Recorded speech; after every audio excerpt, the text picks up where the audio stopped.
அதான் சொல்றாங்கல்ல, அந்த வேல் எப்பேற்பட்ட வேலா? திருத்தணியில் உதித்தருளும் ஒருத்தன் மலை விருத்தன் என் உளத்தில் உரை கருத்தன் மயில் நடத்து குகன் வேலு. என் வாழ்க்கை எதுனால நடக்குதுன்னா, என்னுடைய எண்ணங்கள்னால் நடக்குது.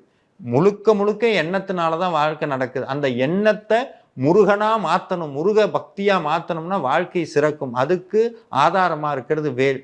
அந்த வேல்மாறல் படிச்சு அந்த விபூதியை ஒரு தீர்த்தத்துல கலந்து வீட்டுல தெளிச்சோம் அப்படின்னா, வீட்டுக்குள்ள நம்ம அந்த பாசிட்டிவ் அந்த எனர்ஜியை அந்த உள்ளுக்குள்ள அந்த முருகனுடைய ஆற்றலை உணர முடியும். ஒரு காரியத்துக்கு போறோம், வேல்மாறல் படிச்சு முருகனுக்கு அபிஷேகமான விபூதியை நெத்தியில வச்சுட்டு போனோம்னா அந்த காரியம், நியாயமான காரியங்கள் நிச்சயமாக கைகூடும். இதை நானே பலதரை அனுபவிச்சிருக்கேன்.